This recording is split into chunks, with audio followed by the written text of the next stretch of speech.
Bismillah ar-Rahman ar-Rahim. All praise is due to Allah. We worship Him. We seek His help and His forgiveness, and we turn to Him in repentance. Whoever Allah subhanahu wa ta'ala guide will never be led astray, and whoever goes astray cannot be guided.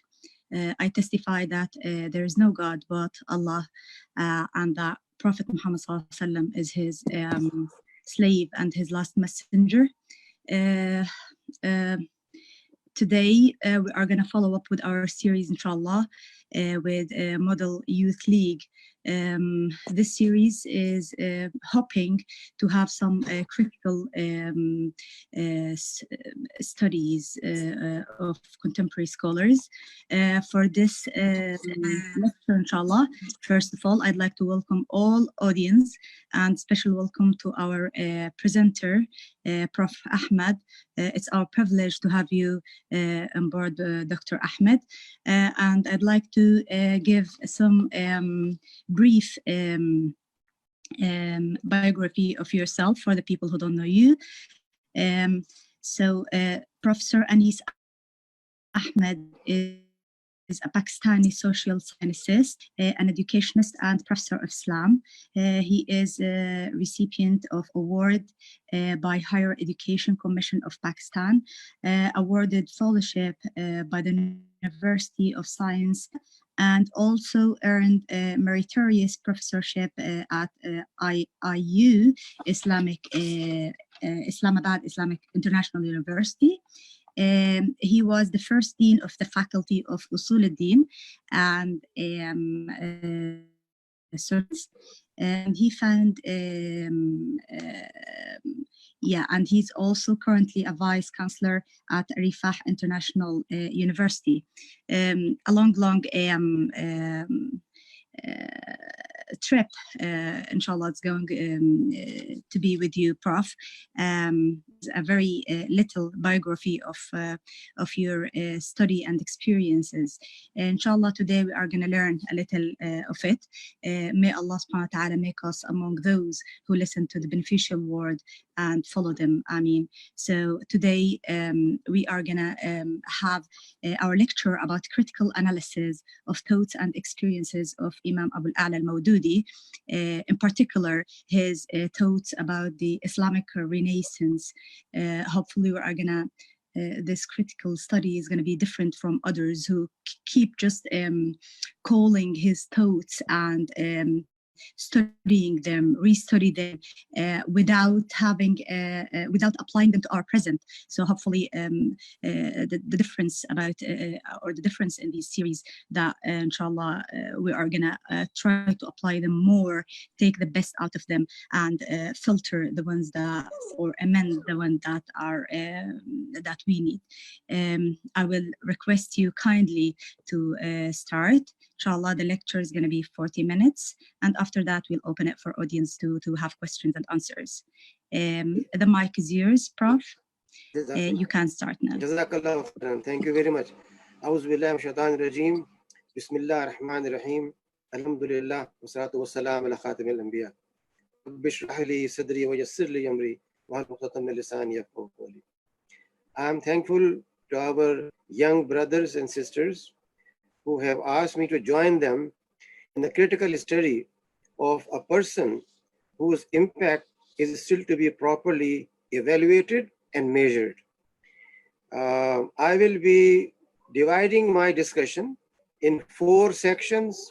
First and foremost, we look very briefly on his life and then try to see his major contribution academically. Secondly, we will see how he was able to develop a whole structure of organization. And thirdly, we will see how he was able to respond to various challenges. And lastly, we'll see his impact on the global scenario. It is Allah's blessing that I was privileged to have known him for quite some time, met him personally, learned from him personally, traveled with him, lived with him for quite some time, And therefore, it's not just a matter of academic study, but it's a matter of personal knowledge about a person and a great scholar. To begin with, Sayyid Maududi was born in 1903. And while he was just a youth of 15 years, he began his career in journalism and became a writer in a daily newspaper. Later on, he became editor of newspaper and worked for quite some time in journalism. Then he started his own scholarly magazine in 1933, Quran. The main concern was to communicate message of the Quran. And this continued till he was, because of health, unable to further continue, but he worked with this journal for about 40 years. Ustaz Maududi's first major contribution came out in 1927 when he wrote a series of articles on al-jihad fil Islam. This was a time when jihad was particularly confused with violence, with the use of force, and particularly a climate was created in which a sect in subcontinent was created by the British government known as Qadianis, who gave a fatwa that there is no continuation of jihad and jihad has been abrogated. In such situation, it was very much important for someone to come up and review the concept of jihad. So in 27, he started writing articles. In 1930, it came out in a book form, about 600 pages. And that included a comparative study from international legal opinion viewpoint, international law. And consequently, two famous scholars, Allama Iqbal and Muhammad bin Johar, both appreciated that and very much liked the writing of Ustaz Maududi because it was not an apologetic approach. I'll talk about later on. His journal was able to change academic climate about Islam. Through his journal, Tarjuman al-Quran, he began his tafsir, and that tafsir was completed in 30 years by continuous writing in the journal. The scholar, as a scholar, we can find that he addressed a number of issues. For example, he tried to look on the economic issues, political issues, social issues, as well as the revival of the Muslim Ummah. Among his famous writings is a small booklet known as The Process of Islamic Revolution. Similarly, he wrote on Islamic economics. He wrote on political system, Islamic Riyasa. He wrote on family life. And then he also wrote a document on the emergence of this group in subcontinent known as Qadianis, and tried to present a critical review of the movement of Qadianis, on which in 1953 he was sentenced to death by a military court.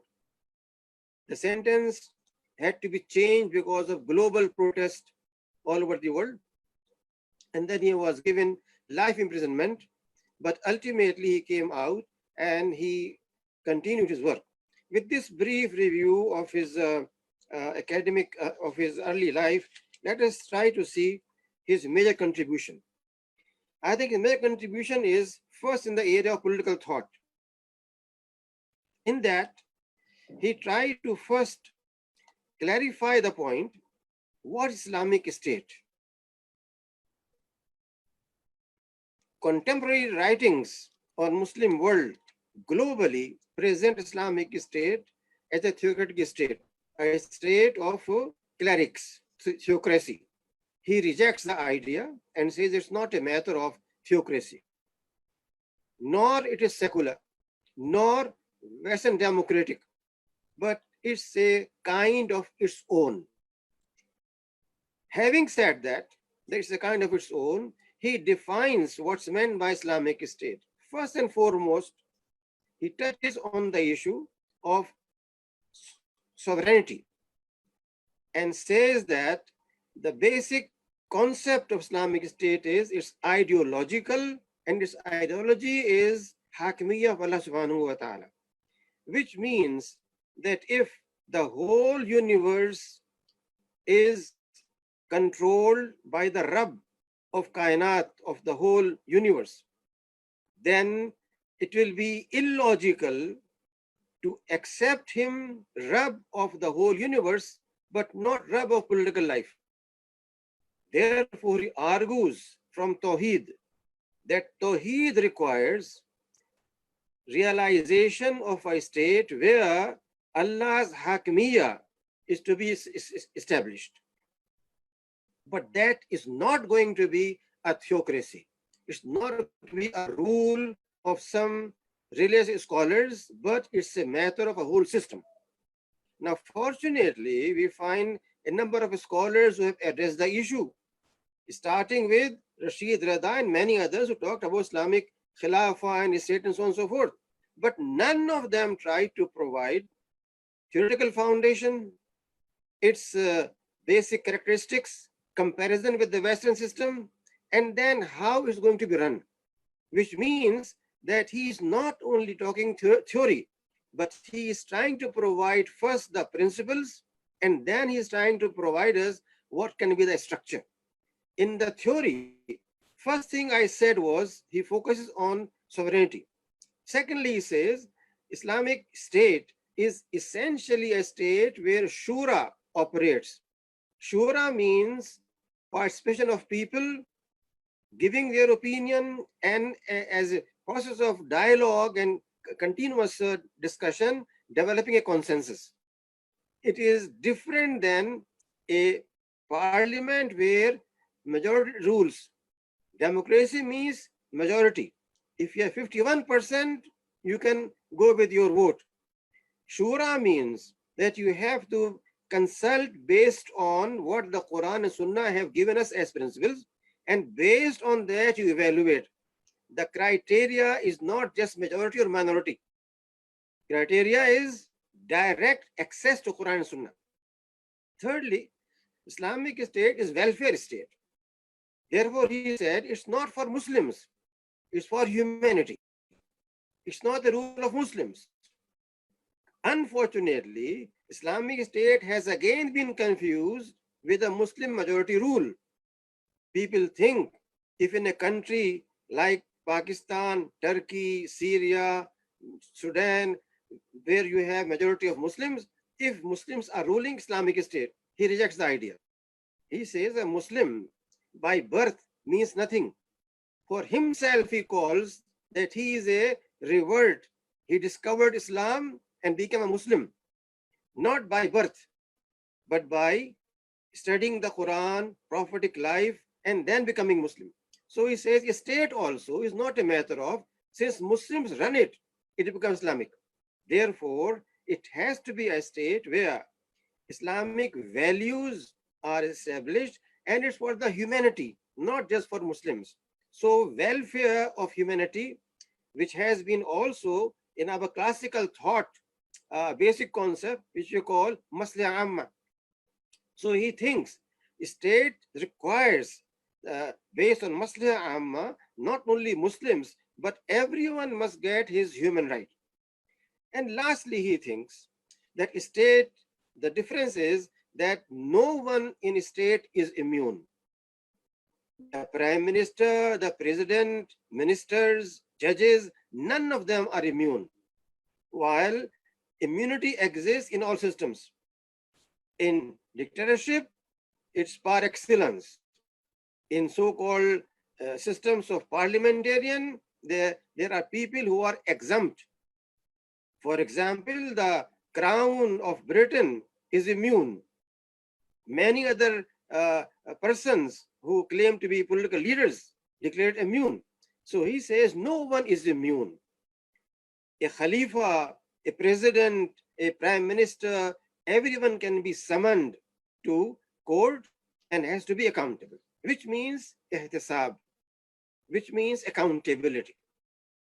This is the general framework he defines. Then he gives us details and tells us how the economic system will work, how political system will work, how we will have social change. In that respect, he uses a term. Again, a small booklet by him, published long ago, which is entitled The Process of Islamic Revolution. In that, he tells us that Islamic revolution is not a revolution which is violent, but a bloodless revolution, where no violence is going to be used. But how? So he says, when you want to bring a change, you bring a total change, not a partial change. And total change means that you first address the people who are going to be decision makers. If people are ignorant about Islam, they know nothing about Islam, then they will vote for people who are just going to pressurize them, exploit them, or purchase them. Therefore, firstly, revolution means that you educate the people in Islam. Secondly, he says it's not a matter of change of guards, that instead of a person who is wearing a three-piece suit, you bring a person who wears a abaya. No, it's a matter of transformation of personality. That means there has to be a mechanism by which thought process, ideas, ideology is to be properly presented. Therefore, ideational change, change in thought, which can only be done by first and foremost examining what is present thought. So he studies Western culture and thought, and he is among few Muslim scholars of this age who have studied sources in their own language. I have been in academia over 40 years, and I have lived with many scholars, and I know a big number of people in Muslim world know the West through translations. But he is a person who studied directly those sources, starting with Karl Marx and Freud and Nietzsche, and think of any philosophers. Having studied them, then he comes up with a critique. What's wrong with them? So, talking about Islamic revolution, he says, change of thought is possible only when you know what's contemporary thought. Contemporary thought is that Muslim world is enslaved by Western ideas. So first, Western ideas should be presented as their thinkers have said. So in his writings, he summarizes in their own words. Then he goes for analysis and comes up with the Islamic alternative. That makes his writings logical, scientific, and objective. And that's why when he writes, power of pen and logic go together. He's not just an orator. I have heard him personally, sitting very close to him in various lectures. He was not a fiery speaker, but he was a very systematic thinker who will argue very coolly and step by step defeat all those arguments which are against Islam. So the process of revolution, as I said, begins with first and foremost education of people, second, thought content, and thirdly, trying to create a character which is the basis of change.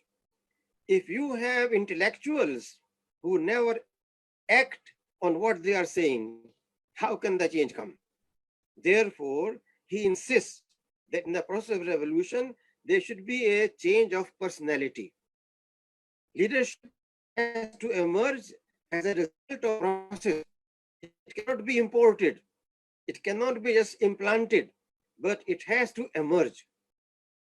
Therefore, third step is that when we have this character building, it should be reflected in one's conduct and behavior. This conduct and behavior should be able to change social structure. So next step is social change. The social change again is bloodless. There is no violence.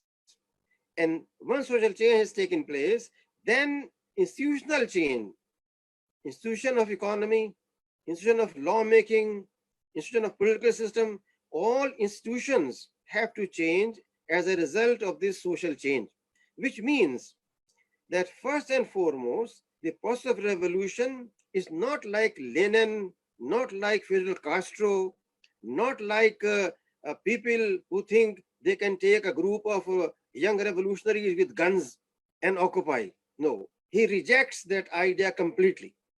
He says this cannot work at all, but you have to go for a long-term process. You have to first put a seed and then let it get proper nutrition, proper moisture, proper heat, and start like a small plant till it becomes shajar tayyaba, and then it gives fruit. He also tells us that you cannot have a plant of lemon and expect oranges from it. Therefore, if the system that exists is secular, every subject is taught, social sciences or applied sciences are based on empirical reality, which denies the existence of God and Creator, where everything is based on utilitarianism, everything is based on materialism. In this system, the mindset, the vision, approach becomes empirical. If this person is made a parliamentarian, a prime minister of Islamic State, how can he work? Unless he has gone through a transformation.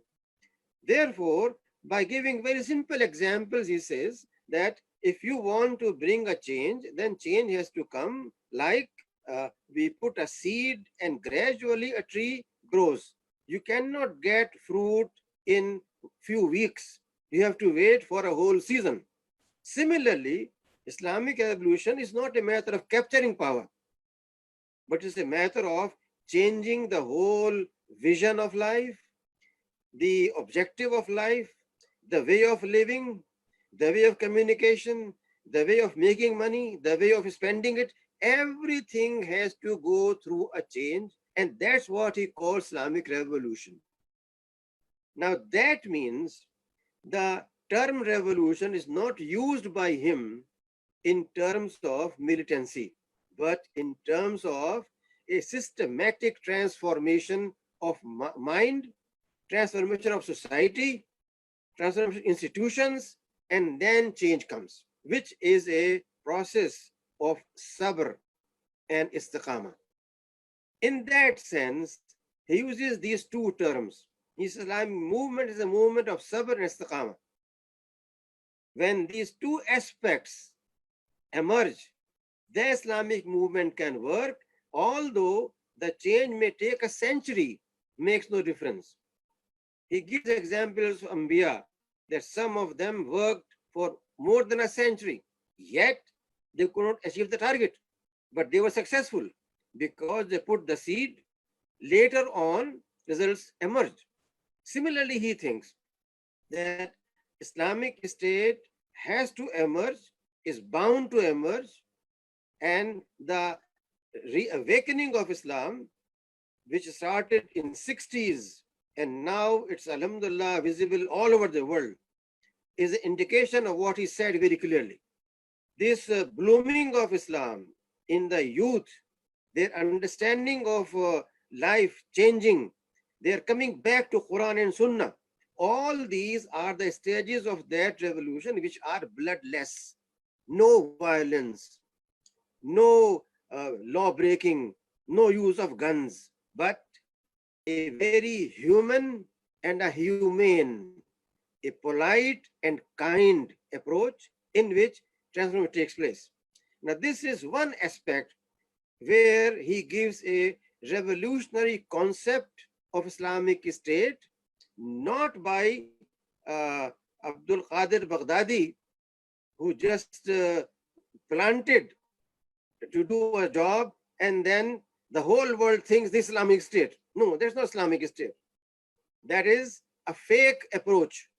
So in his view, state does not mean what people think, but it has to be understood in the light of Quran and Sunnah. Second area where he has made an impact is that of a Quranic Exegesis. And therefore his monumental work, Tafhim al-Quran, in 6 volumes, several thousand pages, that took around 30 years to complete, because in these 30 years, he spent quite a long time in prison. He was engaged in political struggle. He was a leader of movement. At the same time, he was writing. So it took a long time for him to complete it. But the beauty of the book is that it does not touch on the conventional issues of fiqh, kalam, and theology. It is not dealing with whether angels clip their nails or not, or they have nails or not. But he is talking about human society today.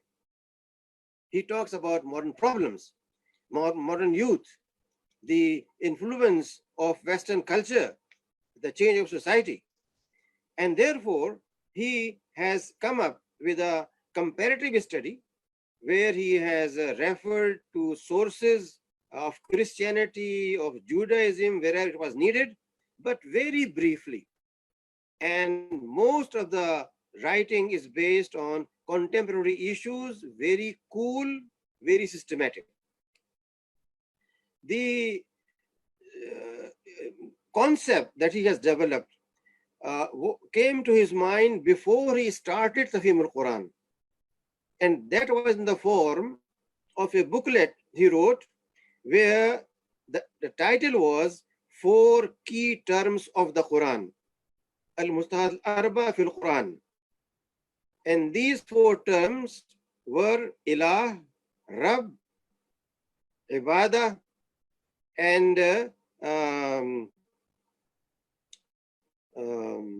Ilah, Rab. Anyhow, the 4 terms which give the basic ideas of the Quran. So he defined those terms, and to my surprise, in a personal meeting with Sheikh Muhammad Qutb, he told me personally that we were not aware of this kind of approach of the Quran till he read this book of Maududi. So the Ibadah, 4th is Ibadah, Ilah, Rab, Ibadah, and Deen. These 4 terms have been the main focus, and he tries to define these 4 terms. This led him to look into the Quran and see how these 4 terms interact continuously.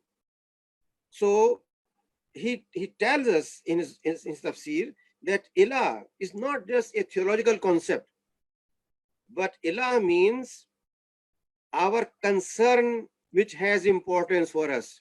For someone, winning election by hook or crook is objective of life. Therefore, his or her Ilah is political power. For some, to appear on a stage and sing is ultimate purpose. So this person's Ilah, whether she is male or female, is glamour.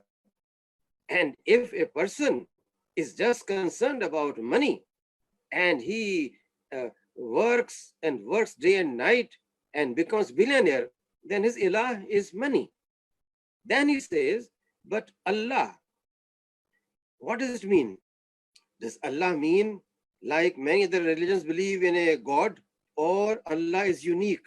In what sense? So he goes in detail about that. And then he comes to tell us what's the meaning of Rab, Deen, and tells us that Deen is not just religion.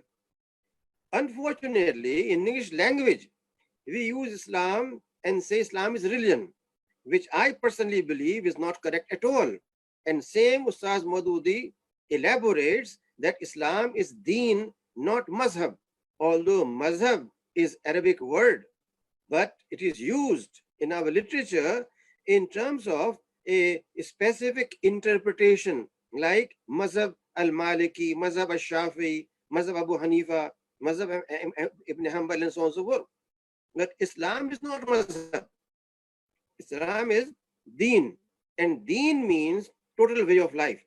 So with these basic concepts clarified, then he goes and looks into the whole Quran by way of its internal system, by way of its hidayah, and tells us that essentially the approach to Quran should be how we get guidance.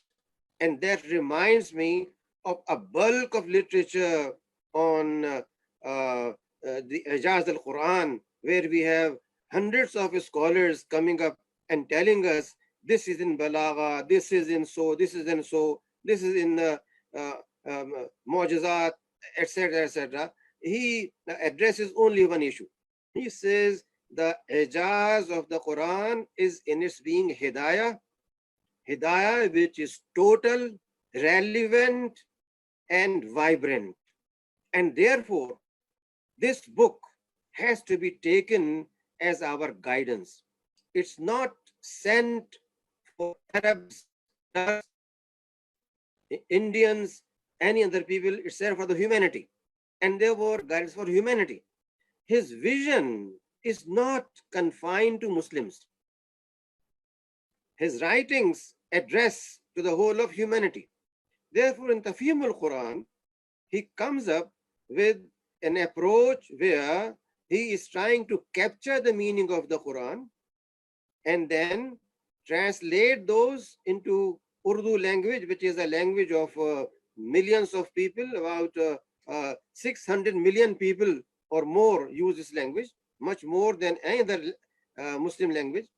And the book provides original ideas. It's not a matter of getting some translations done from Arabic sources, other sources, but it's an original work. In that sense, it requires great attention of young people who want to understand how he treats the whole issue.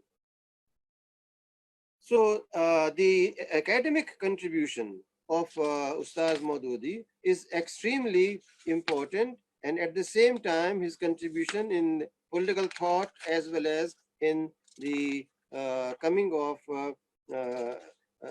Quranic exegesis. Thirdly, his contribution is in economic thought, where he has come up with a very detailed document entitled Riba or Interest, and that book tells us very clearly what are the pitfalls of capitalism, pitfalls of socialism, pitfalls of the contemporary system, fiscal system, monetary system, banking system. He covers all those aspects and then shows that the approach taken by the Quran and Sunnah is the most modern approach, is the most appropriate approach for providing a system which is not exploitative but fair.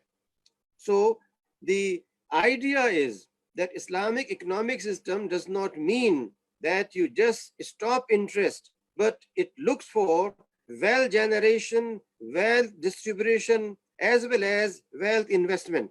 All three areas are addressed by him in his writings on economic system of Islam. The second area where I want to touch is organizational aspect of Ustaz Maududi. He came up with the idea that we need to have a movement in order to bring change in society. So in 1941, he established Jamaat-e-Islami with hardly 71 people who volunteered themselves. And that movement grew and got popularity to the extent of thousands and millions of people joining it later on. Maududi is one of those scholars who not only wrote, but he guided this movement for several decades, for over 35 years of his career. He remained with it as its elected Amir, and when he found his health was not helping him, he withdrew from it, and he survived even around 10 years after he retired from Jamaat Islami. The movement was based on 4 simple aspects. First and foremost, that it should invite people who are prepared to change. The change, as I said earlier, begins with tathir of fikr, purification of thought. Second, ta'mir of kirdar, building character. Thirdly, change in their way of life, in family particularly, and therefore avoiding completely all those aspects which are unethical, and living a life based on austerity, simplicity, but halal. And fourthly, with all that, there has to be a process of political change. Therefore, from the beginning, the movement was not just for spirituality, as we find there are some Islamic organizations and movement which emphasize more on spirituality, azkar and awrad. It is not just political. We find movements which say that first bring change, then people will change. What he's telling us is that you have to have a balance of all these together. Therefore, not only thought, but it has to have a whole structure of training, tarbiyah. This training has to continue, and only then this movement is going to work. Prof. Ahmed, sorry to interrupt you, but can you, because we have the time is going very fast, so if you can try to summarize in the next few minutes to open some time for discussion. Thank you very much. Sorry about the service.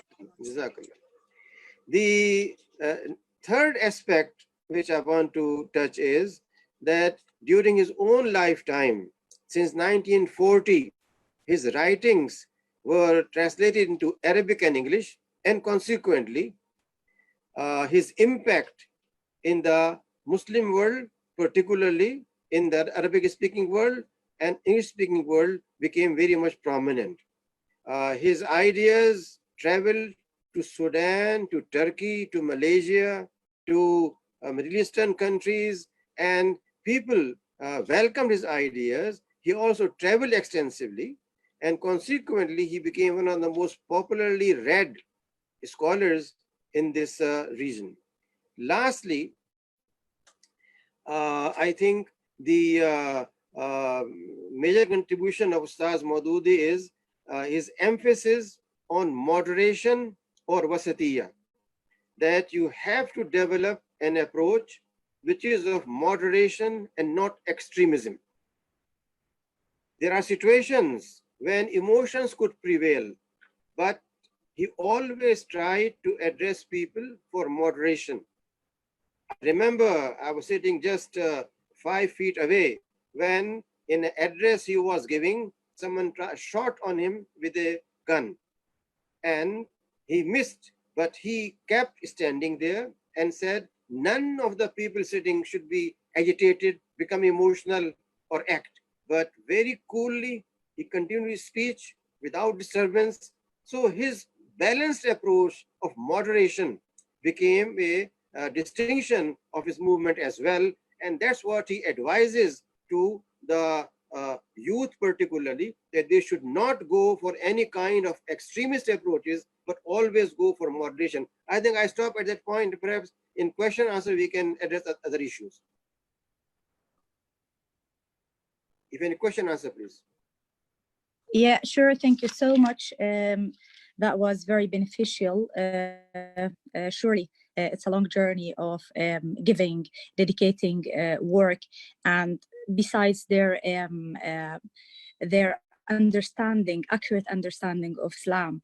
I noticed when you were speaking how aware they were of their environment, not only the Islamic one, but the international one, which made them a systematic thinker, as you said.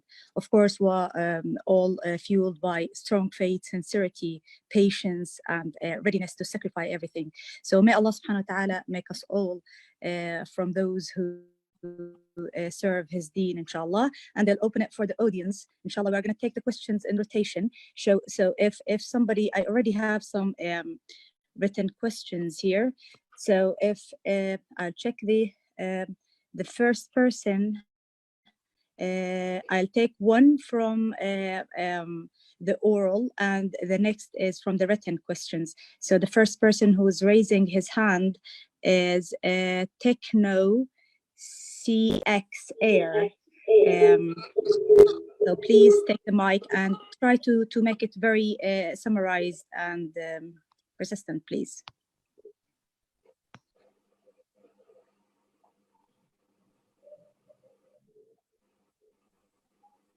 I can't hear. We are hearing you, Brother Techno. The mic is open if you want to ask your question.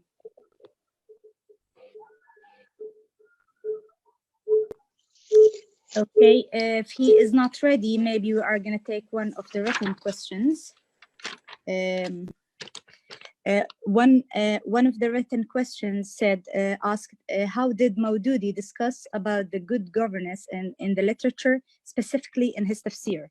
That's one of the written questions. Please, if you can answer that, Prof. Ahmed.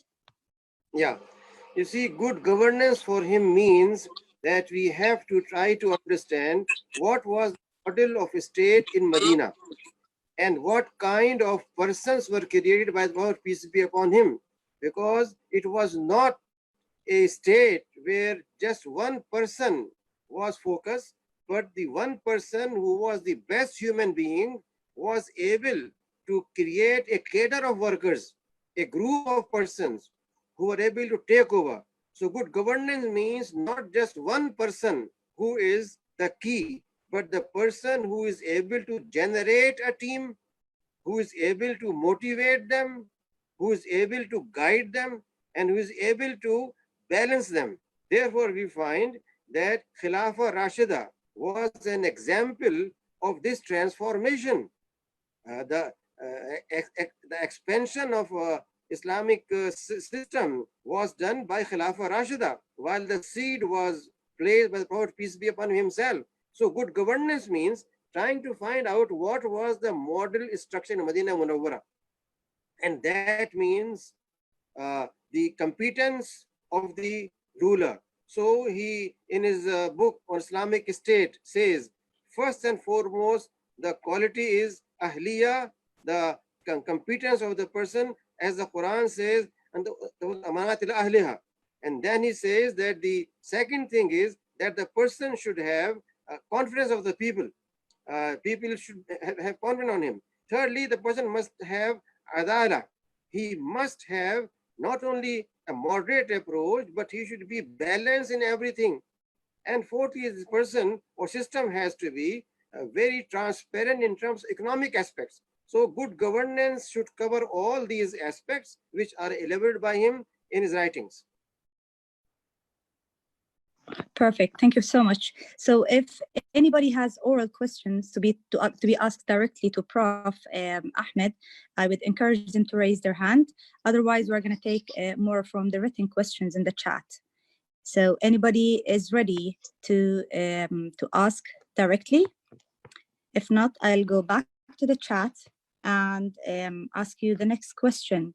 There is a question here, says, Prof, can you explain further about the connectivity of Al-Faruq and Al-Maududi thinking?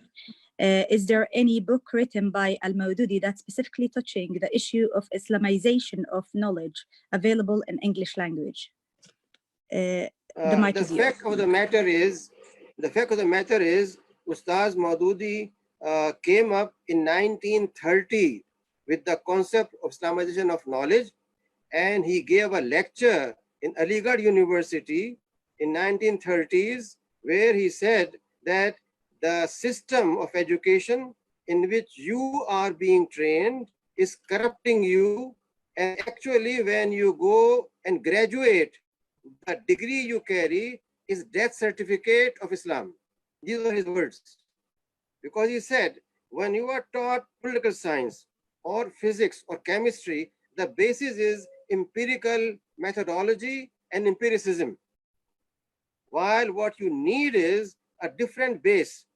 Now, it is not just that Farooqi, and I know Farooqi as a personal contact with him for about 20 years. I worked with him. And I was one of those who began this whole movement of Islamization in America. So I know very well, it is not just Farooqi, many others came up with the idea, but definitely the way Farooqi articulates is different. He definitely learned from Iqbal, he learned from Maududi, he learned from others, and it is not nothing wrong in learning from others, and then he articulated. I'm not aware of a specific book that compares two persons, but the original idea of Islamization was not of Farooqi at all, but it has been earlier presented by Iqbal and Abullah Maududi in very clear terms, and then it was developed by many others in Muslim world. Even when we talk about Bin Nabi or we talk about many others, Muhammad Qutb and many others, you find traces of that idea. Partially the idea is taken, not fully. Therefore, the idea of Islamization is not new, but it has a long history, although it became popular at the hands of Ismail Raji al-Farooqi Shaheed. Okay, perfect. As I took two questions from the chat because there was no hands. So I'll take two questions from the direct questions. I'll start with Dr. Saeed Sharfuddin. So please take the mic, Dr. Saeed. Assalamu alaikum wa barakatuh, Professor Anis. May Allah subhanahu wa ta'ala give you long life to serve the Muslim Ummah. I have a direct question on the concept of Hakimiyya of Maulana Maududi, and the concept of Hakimiyya spoken by Sayyid Qutb.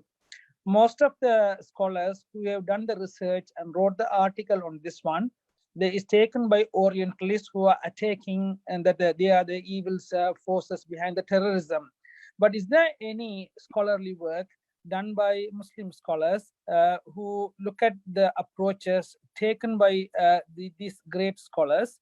What are the circumstances? What are the points they were trying to present? How it was present? Jazakallah khair. Shukran.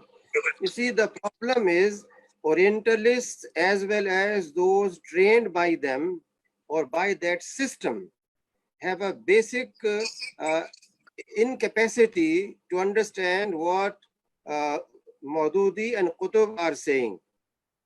What Maududi is saying is very simple. Based on Tawheed, he says that Tawheed requires a unified life and unified system. You cannot have duality. You cannot have two systems at one same time. You cannot have Islam in masjid and in the parliament, the secular democracy. You have to have only one system. Therefore, Allah's Hakimiyya means when you bring this uniformity and unity in life and the system. Now, the problem is when they use a language, the language is this will be done when Jahiliyyah is removed and Islam dominates. Jahiliyyah is translated as ignorance. But the way both of them, and in that again, Maududi pioneered using this term, and name is Sayyid, recognizes that in his books that he learned this concept essentially from Maududi. He defines Jahiliyyah in terms of all those deviant approaches which conflict with Tawheed. But his approach of Jahiliyyah is not using any force. not using any kind of violence, but his approach is this has to be removed through a long educational process, a long dialogue, a long understanding till the mindset changes. What Sagad has been attributed, I'm saying attributed, I'm saying what he said. I'm saying what the people attribute to him is that his writings lead to violence. And that's how they confuse. And since they say that the idea originally was from Maududi, therefore even Maududi is advocating some kind of violence. And these inferences are completely illogical, unfounded, if you read the original works of both.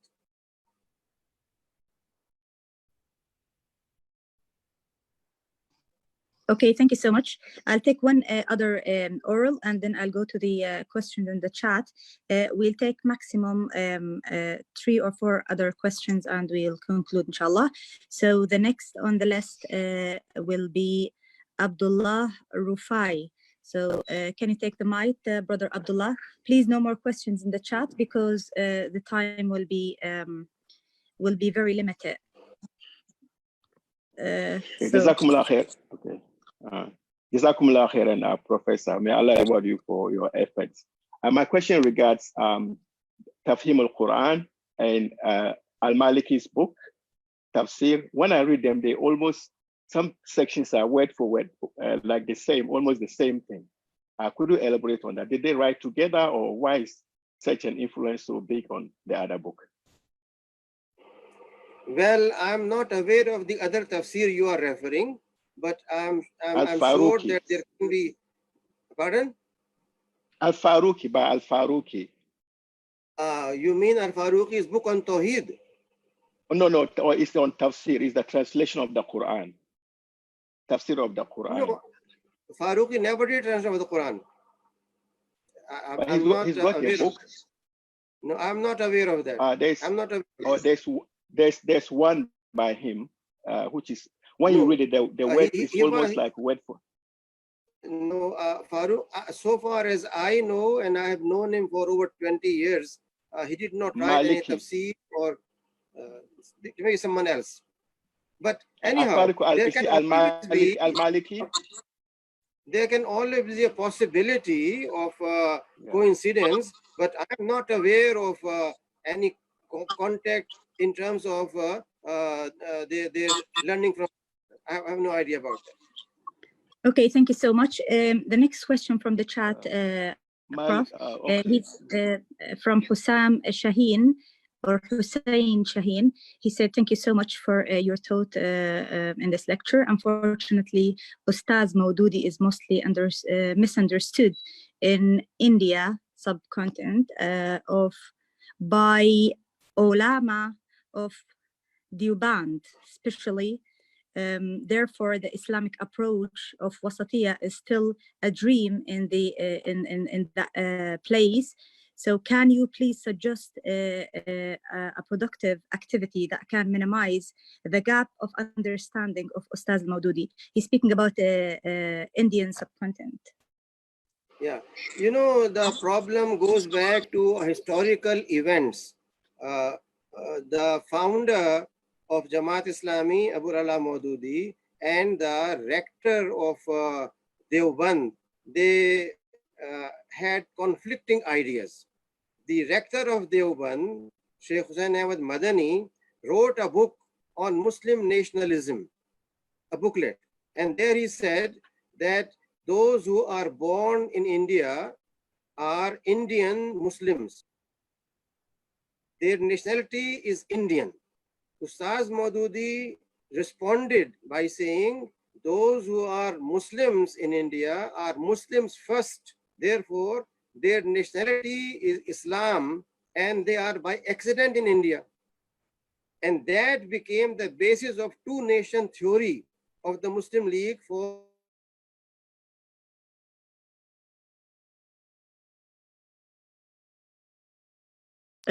sorry, I think that the voice is lagging. There is no voice. Prof. Anis, if you can repeat the last little bit? The voice has disappeared. Can everyone hear me? Just to know if the problem's in my device or with Dr. Yeah, Anis. we can hear you, but I'm trying to contact Dr. Anis.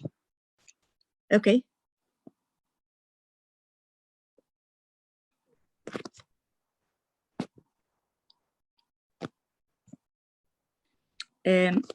So, dear audience, we are just, it seems that Dr. Anis has a connection problem. Someone is going to contact him, and he's hopefully going to come back to us soon, inshallah.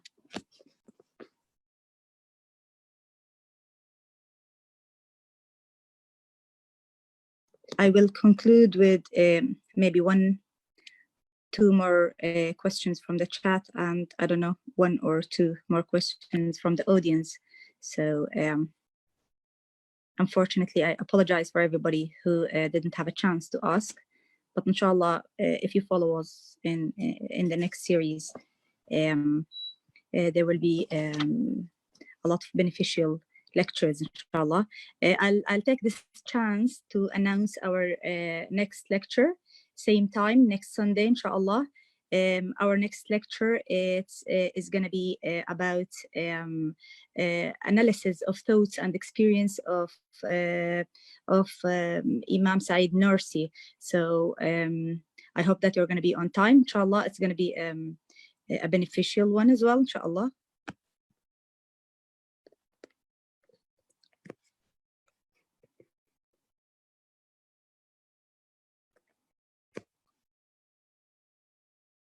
I hope that we're going to get him back soon. The more delay we have, the less time we're going to have for questions. So hopefully he's going to be here soon.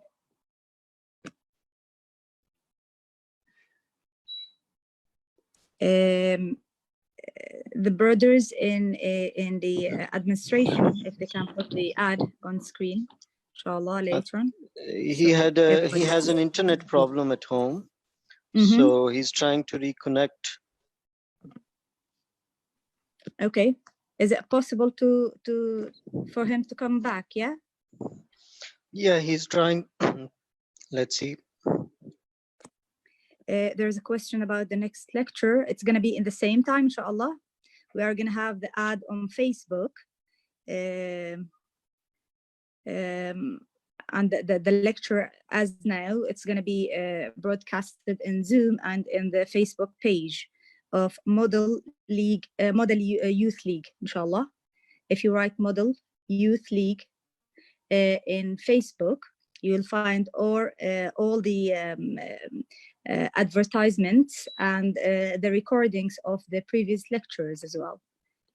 So try to follow the page on Facebook, inshallah. Same time, yeah. It's going to be same time, same day, inshallah, Sunday on the same time.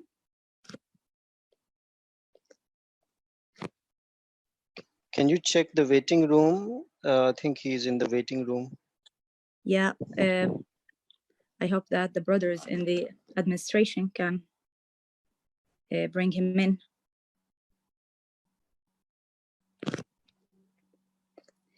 For the brothers who are asking about the recording of this episode of this lecture, it's going to be available on the Facebook. It's very hard for the administration to send it privately to every single email.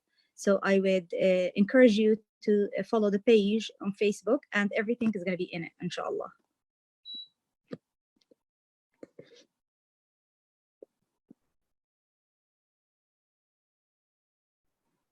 If you have any questions, even the contact details are going to be on the page. So you can send all your questions regarding this league, inshallah, or if you have any request.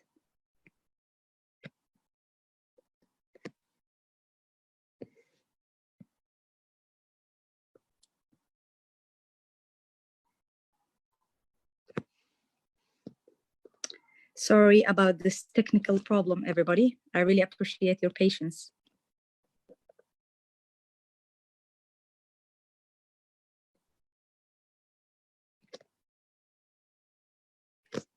Yeah, unfortunately, he's not in the waiting room, brother.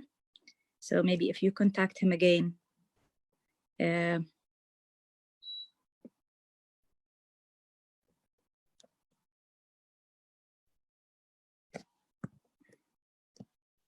Yeah, I think he's getting in some connectivity issues.